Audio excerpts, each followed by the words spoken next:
Olá, espectador! Estamos iniciando mais uma vez o nosso programa Intervir em Saúde pela Associação Médica do Mato Grosso do Sul. Hoje, a nossa entrevistada é a doutora Ana Carolina Nasser Penaforte. Ela é graduada pela Faculdade Unigran do Rio de Janeiro, tem residência médica em pediatria e neonatologia pela Universidade Federal do Mato Grosso do Sul.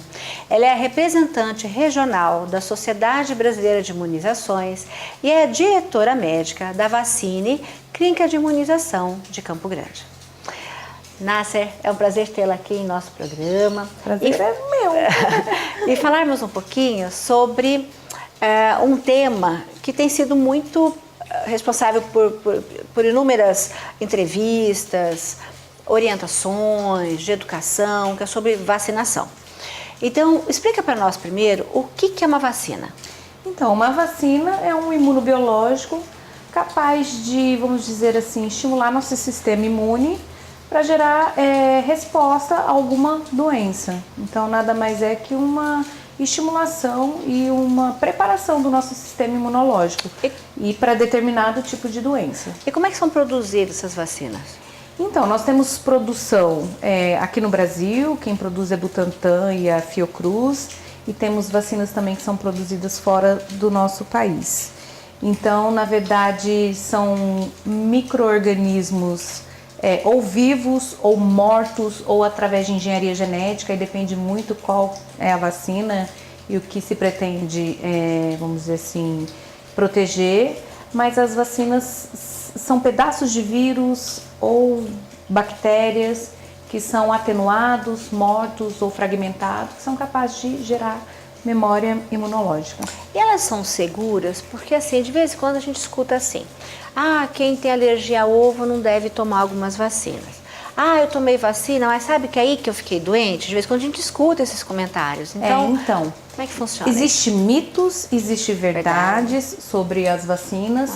E vamos dizer assim, tem vacinas que determinados tipos de pessoas realmente não podem estar recebendo, ou por uma fragilidade imunológica, uma pessoa que tem algum problema de saúde. Então, a gente tem que saber diferenciar tudo isso. Por exemplo, vacina de gripe da gripe? Não, a vacina é morta, é um vírus totalmente esquartejado, a gente fala. Então, não é capaz de provocar o que ela pretende proteger, que é a gripe. Entendi. Mas um paciente com fragilizado, um paciente que tem problema de coagulação, ele pode tomar algum tipo de vacina? Aí depende, qual que é a via vai ser administrada. Então, por isso que a vacina ela é feita, vamos dizer assim, quando o ideal é se consultar o paciente também para tomar determinado tipo de imunobiológico. Então, todas as vacinas que estão no mercado hoje são seguras, são eficazes, que eu falo mercado na rede privada, mas da rede pública também. Então, são seguras, são eficazes e determinado tipo de paciente não pode receber ou não algum tipo de vacina por uma debilidade do sistema imunológico dele. Entendi. Ou alguma doença grave que ele tenha. Entendi. E me diz uma coisa, o que é Programa Nacional de Vacinação? Então, o PNI é um programa, vamos dizer assim, mundialmente conhecido. Eu acho que o Programa Nacional de Imunizações, que é nosso, é brasileiro, ele é um programa que visa incluir determinado tipo de vacina para a situação epidemiológica daquele país. Por exemplo, o Brasil, né? O PNI é nosso. Então, já existe há mais de 50 anos aí. Então, ele visa, vamos dizer assim, imunizar uma chancela da população para determinados tipos de doença. Entendi. Que, lógico, são encontradas aqui no nosso país. A gente vê também que assim, existem algumas vacinas que estão dentro do programa e outras que não estão dentro do programa. Qual que é a diferença entre as duas? O Brasil ele consegue incluir algumas vacinas para determinado tipo de população. Não só por questão financeira, mas por questão, vamos dizer assim, epidemiológica. vamos falar agora de gripe, né? Que a gente está na época da gripe. O governo vacina de gripe, por que só determinado tipo de população? Porque o que o governo quer, o Ministério da Saúde, o Programa Nacional, é evitar o óbito pela doença. Então, estudou-se, viu que aquela parcela da população tem maior chance de, vamos dizer assim, doença grave ou óbito por aquela vacina, então vamos vacinar aquele grupo de pacientes, não só por questão financeira, mas por questão de produção de vacina. Nunca vai conseguir, vamos dizer assim, vacinar 100% da população para aquele determinado tipo de doença. Então aí surgiu o programa. Diminuiu o óbito, incidência de doença grave, eu falei de gripe, mas para outras doenças também, na população de maior risco. Existe diferença entre as vacinas que são oferecidas a nível público e privado? Tem diferença entre elas? Algumas têm diferença por, vamos dizer assim, eu falo até para os meus pacientes, pelos bichos que contém aquela vacina.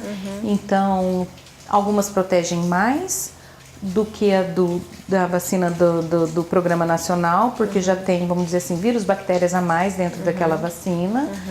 E algumas outras, vamos dizer assim, questão de reação vacinal. São menos reatogênicas, que a gente fala. Entendi. Que a mais famosa é a Penta, que é a mais reatogênica, que as crianças são imunizadas com 2, 4 meses, 6 meses. Entendi. Uma coisa também que eu tenho reparado, assim, eu fiz pediatria faz muitos anos, mas a gente acompanha o serviço de residência médica e a gente vê que muda muito, né? Muda muito. Por exemplo, eu também não sou formada há tanto tempo assim de pediatria, eu acho que eu já tenho 10 anos. Mas é que todo ano, graças a Deus, o Programa Nacional consegue incluir uma vacina nova no mercado, uma vacina de produção nova. Então, por isso que a gente tem que estar estudando e todo ano muda. Mas o que leva a essa modificação? É só a inclusão de novos produtos, novas vacinas? Ou também dependendo da situação epidemiológica das doenças também? As duas coisas, a situação epidemiológica e a produção de novas vacinas. Então, ou às vezes até produção que foi transferida a tecnologia para o nosso governo brasileiro. Então, são esses 3 fatores. Então, por exemplo, assim, vou chutar vacina de dengue. A gente ainda não conseguiu incluir uma vacina tão importante, por exemplo, nosso estado vive uma epidemiologia fortíssima de dengue, mas é uma vacina nova no mercado. Então, também o governo não vai de cara colocar uma vacina nova que já tem algum tempo de estudo, mas a gente não tem um estudo a larga escala, que a gente fala. A gente não tem ainda, vamos dizer assim, dados de como a vacina se comportou nessa população. Mas nesse caso, uma vacina para ser introduzida no mercado, ela tem que passar já por uma pesquisa, né? Não estou falando que essa vacina vai para teste. Entendi. Então, todos os testes são feitos anteriormente a vacina ser colocada no mercado. Entendi. Mas ainda a gente não tem estudo em loco da vacinação em grande escala para aquele tipo de doença. Entendi. Então a gente não sabe esse comportamento. Não da vacina no ser humano, mas na vacina redução da doença quando inserida no mercado. Entendi. E sobre os efeitos colaterais da vacina? Quais são os efeitos que a gente vê? Os mais comuns de qualquer vacina são reações locais. Dor, vermelhidão. Alguns pacientes são mais sensíveis, ficam com dor no corpo, mas nada que se possa, vamos dizer assim, acalentar a família, prescrever um remédio. E essa consulta que eu falo, essa consulta pré-vacinal também é super importante por conta disso. Tem consulta pré-vacinal? Existe consulta pré-vacinal. Infelizmente, eu acho que em Campo Grande, nos grandes polos de vacinação, nas salas de vacina, ainda não. Na rede privada já existe e em outros estados já existe na rede pública e na rede privada também. Entendi. Que é justamente para a gente estar passando essas informações para o paciente.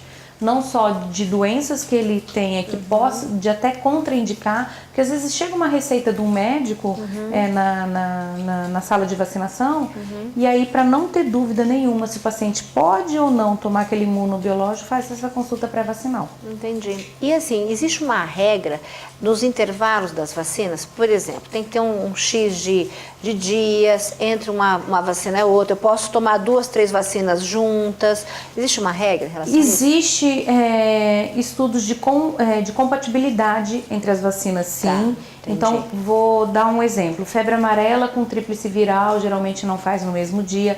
Apesar de ser 2 vacinas vivas no mesmo dia, a gente evita. Aí existe um monte de coisa. Por exemplo, assim, vacina viva. O intervalo é de 30 dias com outra vacina viva. Sim. Exceto febre amarela, sarampo, rubéola, cachumba, que no mesmo dia não é o ideal fazer por questão de diminuição da resposta imunológica da vacina tríplice viral.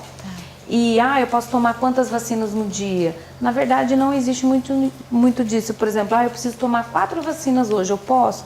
Se você tiver local, anatomia para se tomar a vacina, não tem problema nenhum, pode estar sendo administrado. Entendi. E algumas exceções, que é muito da parte médica mesmo, quem conhece, que a gente evita dar vacinas no mesmo dia por conta dessa diminuição de eficácia de uma vacina e outra. Entendi. Eu vou perguntar um pouquinho sobre algumas vacinas, são as mais comuns. Por exemplo, a BCG. A BCG é para que doença? A BCG é para tuberculose, para evitar as formas graves de tuberculose, que geralmente é a tuberculose no sangue ou no pulmão, que a gente chama de miliar. Normalmente ela é única, né? Tem sido feito reforço? Um tempo atrás estava fazendo, agora continua? Como é que tá? Não. Então agora é uma dose ao nascer, não faz mais reforço, que é de 4 a 6 anos que tinha anteriormente. Só se repete depois de 6 meses, aí geralmente o médico, o pediatra que acompanha a criança está atento se não formar aquela cicatriz na região onde foi aplicada a vacina. Que todos nós temos, né? Que todos nós temos. E a IB? O que é IB? A IB é Haemophilus influenza do tipo B. Então não é influenza como alguns acham que é. Então influenza é um vírus, Haemophilus influenza é uma bactéria. Graças a Deus eu nunca vi uma infecção por Haemophilus influenza, que é uma doença gravíssima em crianças abaixo de 5 anos. Isso é do meu tempo. Bem provável por conta da vacinação em grande escala. Com certeza. E a Sabin?